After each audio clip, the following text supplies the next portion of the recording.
Over 2,000 teaching and research assistants at McMaster University are just 4 days away from striking if a deal isn't reached. Anastasia Noche joins us in studio with the latest. Anastasia. That's right. 2,600 TAs and RAs at the university could be on strike this Monday. The union says pay is the biggest concern given rising inflation. Teaching and research assistants at McMaster say they are fed up. So, through the pandemic, we were getting 1% per year pay increases, falling further and further behind the cost of living. As a result, 2,600 TAs and RAs are gearing up for a strike on Monday if an agreement is not reached at mediation tomorrow.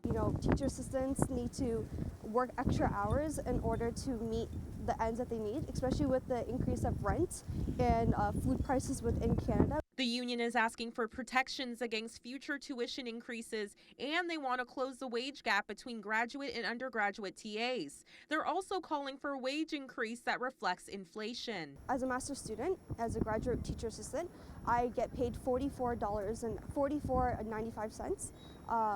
However, after tuition, after expenses, we're only looking at $17 an hour. Graduate teacher assistants are even paid less. They're only paid $26 an hour, which is nearly not enough. While some of the main concerns include finances and pay, there's also concern about how much work that these TAs and RAs are putting in without seeing any overtime pay.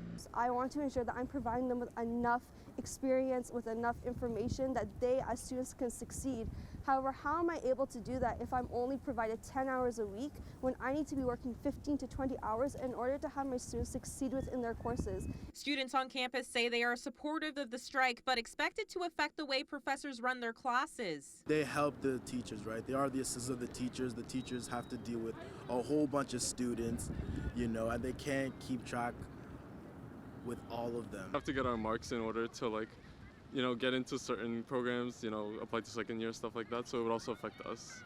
It affects everyone all around. So I honestly don't know what I would do without them, and it's a tough job, so I don't know how the class would keep going, how things would get graded and organized without them. So if an agreement isn't met tomorrow, CUPE 3906 says it hopes a strike will lead to change. I'm going to be striking not for myself, but for future master's students and PhD students who want to come to McMaster so they can live with dignity and be able to provide adequate funding for themselves and not have to go through the same experiences that I have to go through. What we're fighting for is to make sure that the next few years aren't as disruptive because we're given the things that we need to make sure we can finish our programs on time and to make sure that we can continue to pay the rent.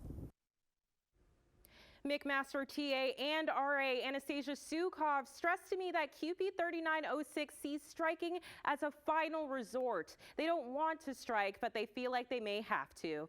This is a different bargaining unit than the one representing 55,000 education workers, but the strikes would begin on the same day.